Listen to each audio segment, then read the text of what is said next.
Slightly caught out. Yeah, he looks like it. That said, he's got Unbreakable Will, and Tundra comes in from the side, but actually a great Valkyrie dodges out from that ultimate.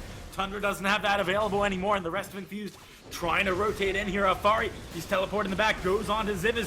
There's a lot of slows coming out, but he's not very tanky. He's gonna go down immediately, and now Infused there on the back foot. They gotta get out of here. Shockwave does go on to Zivis and Tundra, but it's not enough damage. A good spear comes down, putting some damage down, but without Toaster here, it really does make it difficult for FM. That said, they still won that fight. I don't know, man. That was a bit of a dicey engage from Alfari.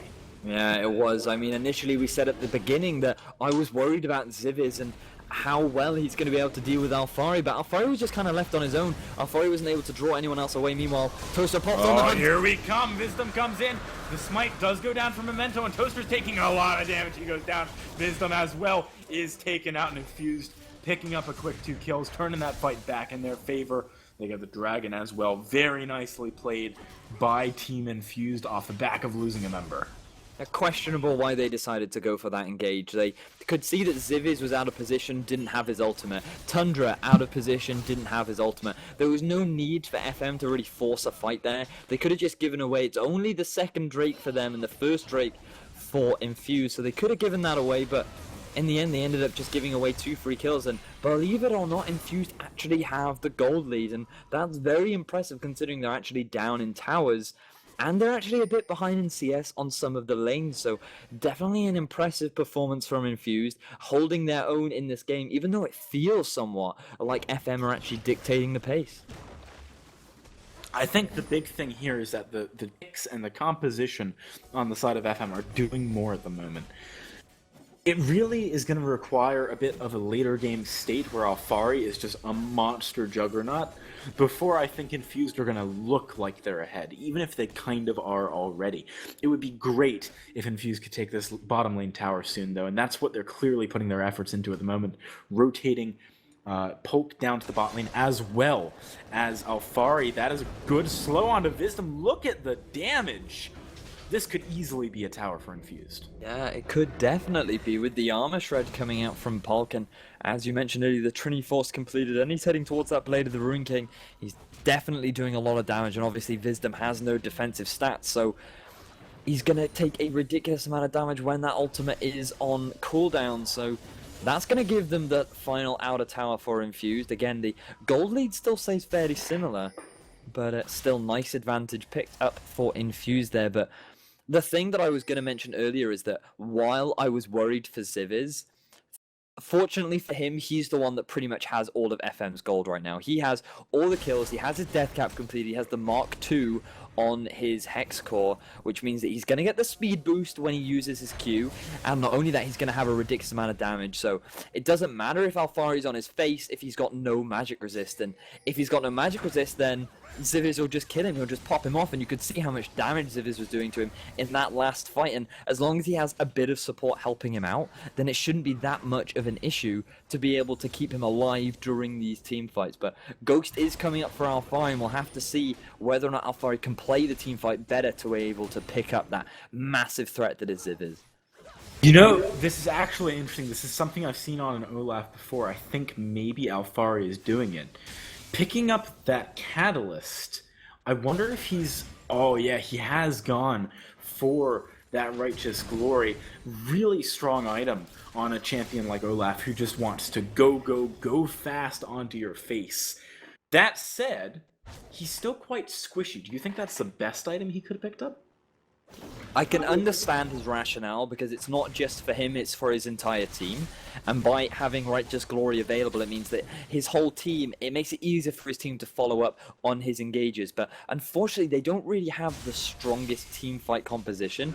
I mean, Nidalee offers a large amount of poke, and that's what they really need to be utilizing. They need to be getting the poke down from Corki, from Nidalee. They need to be getting the early damage down, forcing a target low from the side of FM, and then when there's a target fairly low and they're trying to back out, that's when Alfari is going to pop his Righteous Glory. That's when they're going to try and pick these fights, because if they can utilize their composition properly in this way, then that's the best optimal condition. Meanwhile, for the side of FM, they just want to fight. They've got Tundra on that Gnar, they've got Ziviz on a very fed Victor, and they've got Wisdom on an Alistair, as well as the large amount of crowd control coming out from Nutri. So they have a very good hard engage team fight composition that is perfect for the poke coming out on the side of Infused. And if they can get the right engage and they can fight in the right position, then the majority of team fights should be in their favor, assuming they can engage before the poke from Infused comes out.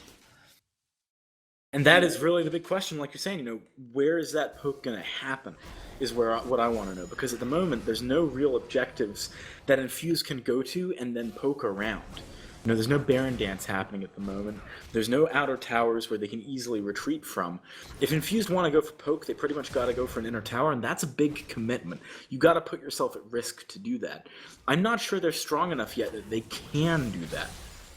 Yeah, I would definitely agree with you. You can see that while they definitely have a lead, I would argue that it doesn't feel very much like they have a lead. You know, the game feels very close. It feels that in terms of items, everyone is very similar. And coming up to this next Drake, we'll have to see whether or not they can get the vision required to get the poke down that they need. You can already see nice damage coming down onto Ziviz and Wisdom from the poke from Memento, and like at the moment they just need to get vision around this Drake. Drake is going to spawn in 30 seconds. They need to get the Scuttle Crab, and they need to be getting wards around this Drake pit. But right now FM have full control, and they're in a prime position to be looking to take away this Drake. And with Infused backing away, FM might just pick up this Drake for free.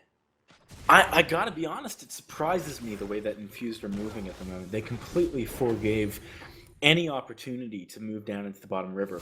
Now, at the moment, they're moving into the Baron pit. They're threatening it. But are they really going to be able to take this quick enough? That is a lot of damage. It does look like they are starting up the Baron pit, and it does look like they're actually going to get this. Wow, Tundra's coming in, though. He is Meganar, but he gets knocked up before he can use his ultimate. He's taking so much damage, he only hits Charlie T.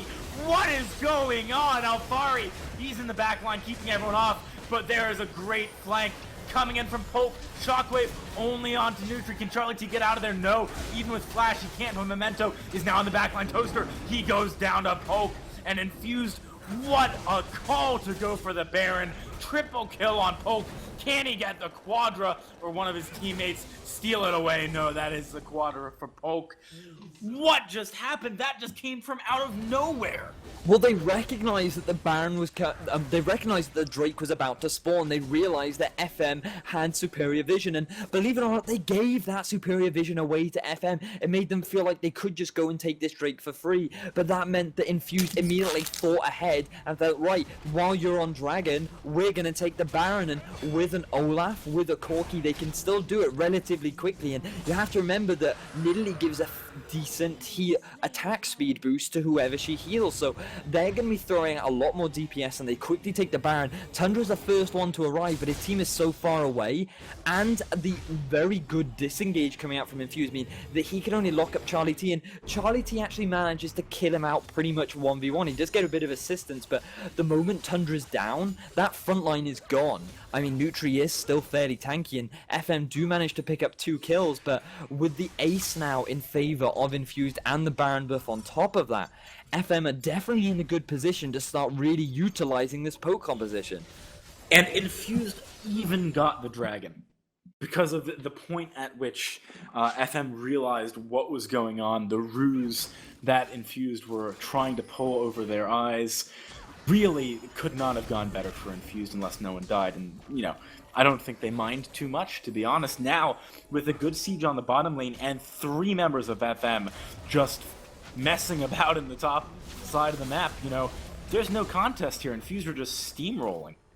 It does appear that way. It does look like they're going to start working towards this inner inhibitor tower. Toaster's a little bit close to Alfari, though. I feel like he needs to be careful. Yeah, I mean, our fan is doing a great job with that Unbreakable in order to stop all of Ziviz's poke.